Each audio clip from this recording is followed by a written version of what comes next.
Greetings and welcome to another episode of Pop's Collection. I'm Ron Tweedy. Joining me is Pops, and today we are doing something a little bit different. We're going to be doing a list show today, so welcome.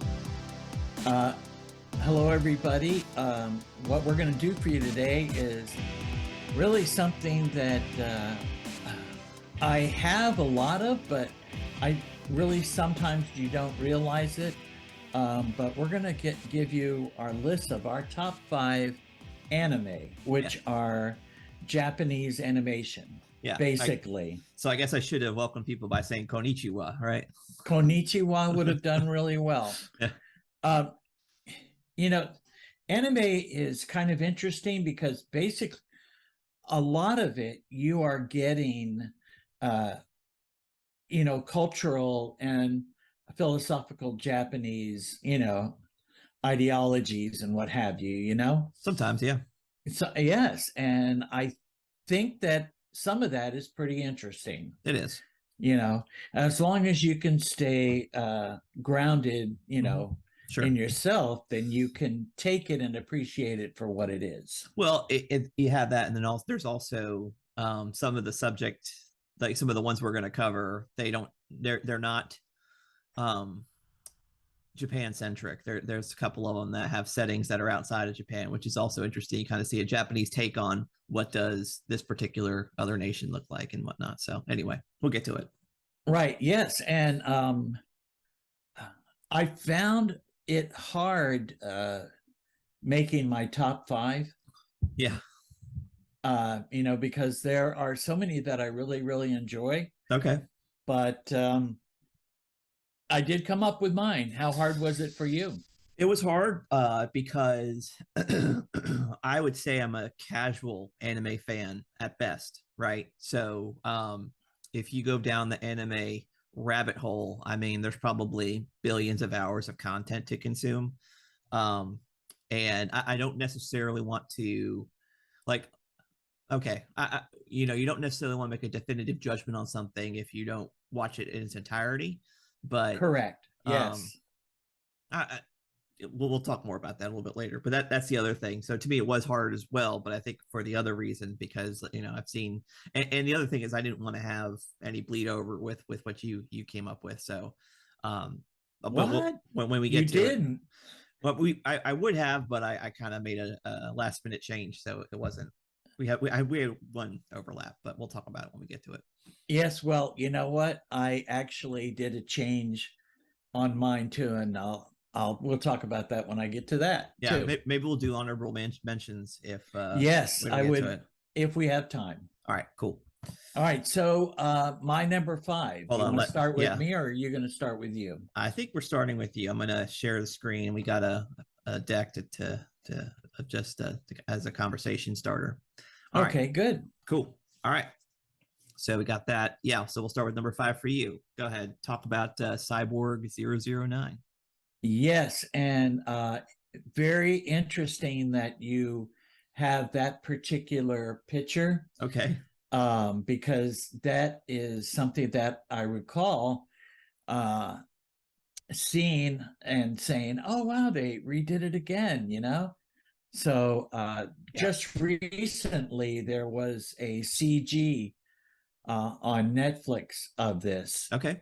But the one that I remember was back in 1968. Okay. I guess it's probably one of the first animes that I've watched. Yeah. And I love the story basically because you see all these different characters here. They all have different abilities. They're not all the same, Okay. Some have, things where they can fly. Some have the ability to, disappear. There's all different kinds of things. And it kind of reminded me back in the day of a thing that I used to like reading in the comics, Metal Men, which was about a professor that, created these heroes. And this is kind of the same thing, or similar, okay. So I thought about that. And I'm like, yes, okay. I have no frame of reference for this. I have no idea what it's about. So right. Well, I can suggest to you that there is the CG version, and it's only 8 or 10 episodes. You could always watch it while exercising or something. But what's the hook? Like what's it about? Well, it's just their heroes, and Okay. depending upon uh, the different situations that they get into, Okay. like I guess at the time it was probably like secret agent stuff Okay. back in the 60s. Got it. Okay. All right, so it was where they were like working for the government. Got it. Okay. That makes All sense right, now. they were like a special task force or Got it. whatever. Okay. All right. Thanks. That helps a Does little that bit. help a little bit? Yeah, it does. Okay. All right, All right, cool. good. All What right. about yours? All right. Yeah. So you went old school for yours. I went old school for mine. Probably the first anime I ever saw was Belle and Sebastian. This was on Nick Jr. when I was a kid. And it's actually taken from a French novel. I think it's French. But anyway, about orphan and a Great Pyrenees dog. And the anime was a lot different than the book itself. It's more about both of them being on the run, and it's interesting. I remember as a kid being really liking that dog. I really wanted a dog like that, and so hopefully I can make that a reality soon. So Okay, yes. Let me ask you this. Did the dog talk? no, dog did not talk. Okay. No, it's like a regular dog. Okay. Kind of looks like he would be, a dog. Well, hello there. And so who is Sebastian? The dog? The boy, The boy. Belle's the girl. It's girl dog. Oh, it's Yeah, a girl dog. yeah, Okay, and so he wouldn't have a deep voice then. yeah, the soldiers are like, there's like French soldiers or whatever, that they think that the dog's dangerous, and they go on the run essentially together, and so they meet up with interesting characters. That's pretty much the whole premise of the show. Okay, and it wasn't like other animes where it was 75 episodes, or it was real long, a long story. Yeah, yeah, it was. It ran, like I said, it's like early 80s production. There was this movement in the anime industry around that time where they would take Eurocentric stories and they make anime out of them. So that was one of them. Heidi was another one that was huge. So anyway, that's my number 5. Right. Well, very good. I like it. As a matter of fact, I might have to do some research on it, maybe find it and watch it. I don't know. Cool. All right, so get to my number 4. Yep. And my number 4, you can talk. This is definitely one that you have to invest time into. Sort of. If you want to do the whole saga, yeah, absolutely, 100%, you're right about that. But if you're looking at just the original run of Akira Toriyama's Dragon Ball, yes, it's not, that's pretty digestible. Yes, I would say so. But this is kind of when it started getting into the now there's Dragon Ball Z, GT. Right. I'm like, no, not Dragon Ball Super is the new one. Yeah. Oh, really? Yeah. But this is where they had many, many, many episodes to do one fight. Yeah. It got to the point that you were watching it, and half of the episode was, Goku going, or Well, that was the Dragon Ball Z iteration. The Dragon Ball one. There was more of a story. Yeah, well, I mean, you have to remember that, and there's a reason for the Dragon Ball Z one, because the Akira Toriyama, wrote this originally as a manga or a comic. That's kind of what happens in Japan, and so he had a good amount of material in the Dragon Ball thing. So when they turned it into an anime, it was pretty consistent. When they got to Dragon Ball Z, which is when Goku's an adult, they were running concurrently at the same time. So while he's publishing the next story in Shonen Jump for Dragon Ball, they're animating it at the same time. And so that's why they had to stretch out those what they call filler episodes of them, either talking most of the episode or whatever. Now, Right, right. having said all that, though, there is a I'm trying to think of the right word. They call it Dragon Ball Z Kai. It's actually Yes. Dragon Ball Z, but with all the filler removed. It's just like the main story. So you could go back and watch it that way, and it's a lot less episodes. So that's another option for you. But yeah, yeah, I love Dragon Ball 2.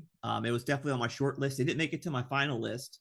But particularly Dragon Ball, I'm a huge fan of the there's lots of again, we talked about how sometimes Japanese culture will adopt a story from outside Japan, and this one is the case of that. This one is based off of Journey to the West, which is from China, and so it's about a monkey boy who turns to a Yes, sky yes. monkey, and lots of different other characters. But I love Kira Toriyama's art style. It's one of my favorites, and yeah, I love Dragon Ball. It's good. Oh yes, it to me there was just the story was just so it kind of flowed per episode, you Yeah, know. yeah. So that is my number four. Okay, So you? good deal. All right, so this one actually, I went also Akira Toriyama, but it's based off of a video game, Dragon Quest. This was a movie on Netflix, so it's one movie. It's not a whole series. Okay, well Uh, that's but fine. but Dragon Quest Your Story is it's pretty much a retelling of the events of Dragon Quest V, which is one of I think the most popular one. Um, but what's interesting about it is that the story there's like a story within the story in the film, and I really like it because of that. I mean, of course, again, Akira Toriyama's art style, the little monsters that he drew for that series, very charming and whimsical, and it's definitely a fun watch on an afternoon. Family friendly, you would say? Oh yeah, totally, and it's just Yes. really fun. Yes, some of the ones I kept off of my list, but that we mentioned are not family friendly, Exactly, yeah, I have those too. Yep, All right. Well, you know what? I'm going to have to look that up, see if it's still on. Is it still it on is. there? Do you Yeah, know? yep, Oh, okay. yep. It's a lot of I fun. might have to watch it. Yep, very good. All right, good. So number three, Yep. moving right along. For me, this was a huge investment. I think 76 episodes for the first part. Okay. So it was many, many episodes. And this, I think the storyline with this one really it gets into, Japanese culture, I would think. Okay. Would you say so? I've never. Are you familiar with the Bleach story? I know of it, but I've never actually. I don't know anything about it. Well, it's they kind of are fighting demons that they can't be seen until the person they come to eat the person's soul. Okay. So it's that kind of and you see spots where they're going to visit the dead mother. The whole family goes. Yeah. And they're going to have breakfast. They make that all part of the story. Yeah. And then of course you see the bear there, the teddy bear. Yeah. Who's a teddy bear, and yet he gets possessed and he can speak, and so it's okay. It's kind of off the wall a little bit. And the Bleach, his sword is like so big, I don't know how anybody could carry it. Okay. But it's an interesting story, Cool. So that's my three. Very Yours. Cool. All right. Let's see. This one's also pretty old school. Galaxy Express 39. This is actually drawn by and I think written by Leiji Matsumoto, who is also another iconic artist. I think I saw they made a movie out of it, and I saw it like on a Saturday. It was on Sci-Fi or something like that, and I was really taken in, number one, by the art style. I mean, the way he draws characters is very distinct.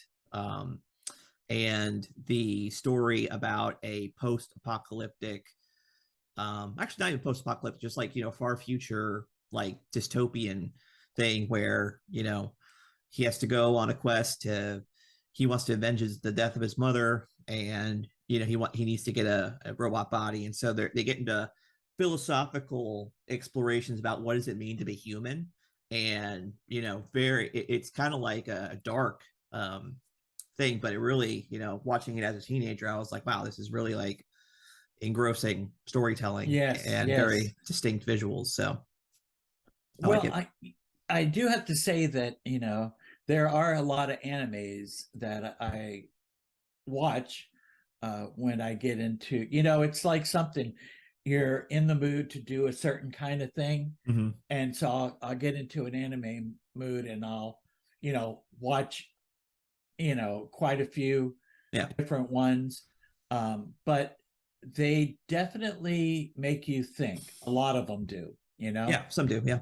Yeah, they're not just mindless stories. Right. And, Right. and I think that they're the writers' visions of a lot of these things are like, you're thinking, wow, they, come up with this, like Cyborg 009 in 68. Yeah. The story that they told then, that was just like, Mm. so out there. Yeah. All right, so we're getting close. Number two for me, Yep. uh my oh, Yeah. I had a hard time with this making it one or two, but Yeah. Yeah, it this was the overlap. So like I had this on my final list too until I kind of moved things around. But yeah, I mean, yeah, this is definitely one of the better ones. yes. And what actually I can remember watching this with your brother Phil Uh-huh. when he was living with us.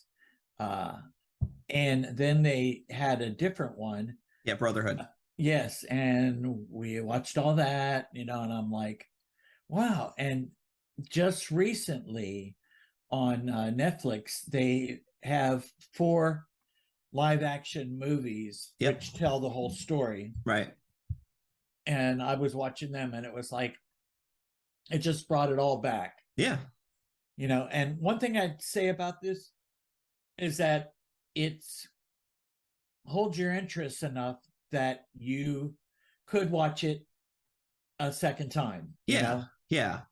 Yeah. It's again, going on the philosophical side of things, it is interesting about like, you talk about what are the limits to science, and like what is the morality behind, like, just because you can do something, should you do something? And a lot of interesting things there, and then like the big reveal at the end, I won't really spoil it, but the fact is that it's you don't really realize it's a Eurocentric story until like the very end, which is really interesting. That is true. That is true. Basically, they're alchemists that they can use magical powers to create things, and Yeah. it's way out there. And the metal guy, for those who don't know, Yeah. is the little guy's brother, Right. and it's just his soul inside this Right. armor. Right. And we get this a lot of times in this story. He's always being told he's short, and then Yeah. we kind of get that real anime thing with the mouth and everything. Yeah. No, I'm not short, or whatever. Yeah. But yeah, that is really a good story. Yep. So number Yep. two? Number two for me is Bubblegum Crisis. So this is one from the 80s. It is it's what they call an OVA, which is not a like regular anime show, and it's not a movie. It's like almost like a mini series. It'd be kind of similar to what like a Netflix show would be now, or like a prestige TV, like an HBO series or something like that. But anyway, it takes place in the future. It's very Blade Runner esque, where you have robots who have become, like, they call them boomers, and they are like rogue robots. They go and like they need to be stopped, and so a lot of it is these girls, get in robot suits and go into robot fights, and so the cool thing about it is that they has like every episode has like a really like 80s soundtrack that is definitely of its time, but it's pretty rad. So I Cool. like it. So I'll have to check that out. yeah. Wow. All right. Well, this my number one. Well, do you want to do honorable mentions first? Like a couple of them? Before, Yeah. okay, if you got time. Yeah, I think we do. Okay. All right. Well, I have so many. Yeah. But Hunter X is one of Okay. the ones that I really liked. Yeah. That was 6 seasons. Okay. So it was a long investment in that too. Yeah. One of my R-rated ones was a story by from Black Cow called Witchblade, Okay. uh, and also another pretty intense one, Ghost in a Shell. Yeah. Yeah. Okay. Yeah, that was on Okay, my list too. yeah. Yeah. The real tame one would be Pokemon. Yeah. Right. You know. Yeah. Yeah. For me, in that same vein, the tame one I would recommend is My Neighbor Totoro, which is a classic Oh film by yeah, Miyazaki. yeah. Um, so I do that one. Then I guess for one that's a little bit more spicier would be Go 13. Um, that one is like very much like James Bond sniper esque Oh, thing. But cool. anyway, that's been around forever too. But anyway, that's that. All right, on to number one. You ready? Okay. Yes. Number one for me. Yep. Great Rurouni Kenshin, but Okay. usually they just call him Kenshin. Okay. The story is that he fought in the war Mm-hmm. for the government and the uprising. So he has killed lots and lots of people. He was like an assassin, Okay. well known for that. But at the end of the war, he got, I guess you could say, he got a conviction about it. And so he goes around with a sword that has a reverse blade, Okay.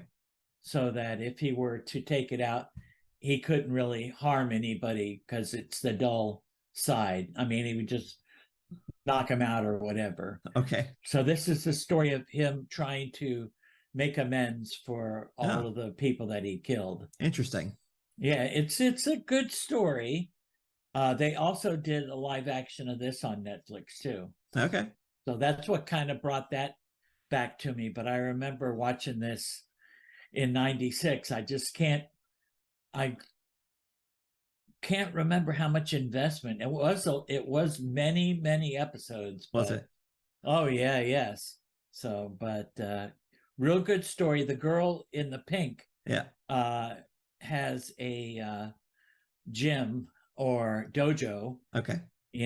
and he kind of goes there and helps her out because she believes in not using any weapons or anything, or that's what her Uh, father died and he left it to her. And so he kind of goes along with that philosophy, yep. so Cool. it's pretty cool. Yeah. Awesome. All right, you're number one. Yeah. So you probably can guess, but I had to go with Naruto. I knew you would. Yeah.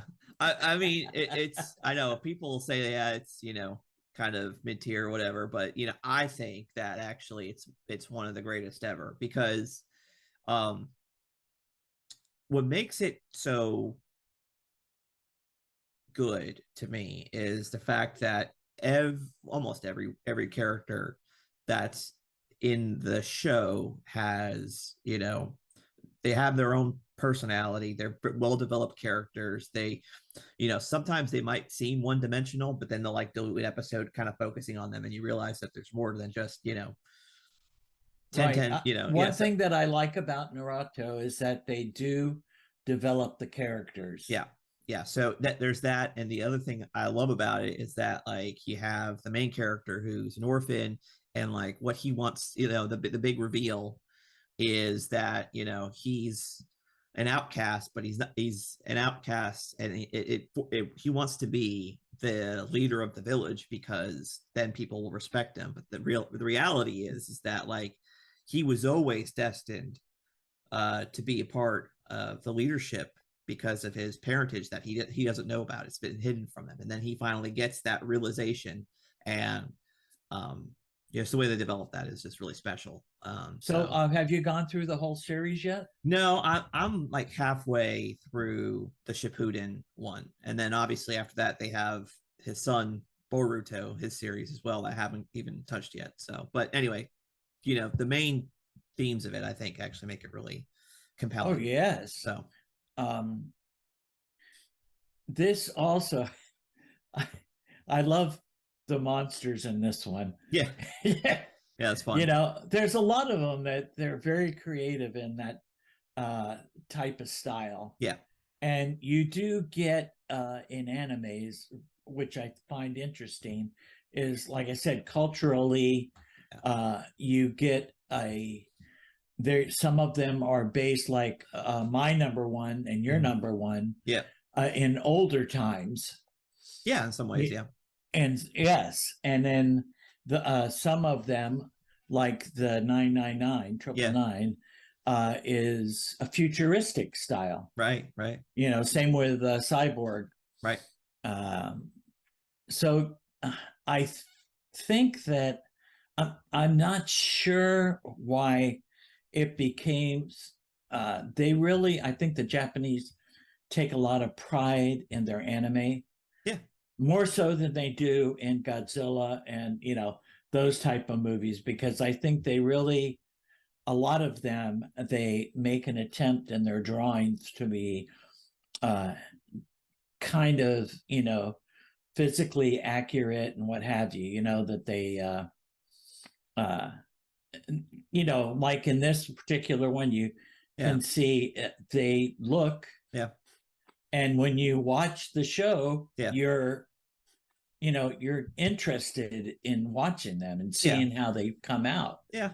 Yeah. I mean, there's, and that's the thing sometimes with anime in general, is that like you can tell that there are some episodes where they did it very cheaply and it's not very well done. And then they have ones where you could tell they spent the entire budget on making it amazing, and they do a good job of that. So yes, that's true. Yeah, you can find some anime where you have exactly the same background that you've had in 10 episodes ago or what have you. So anyways, I'm going to invite anybody that's listening, give us your top 5. Yeah, definitely, we'd love to hear from you. Yeah, interesting.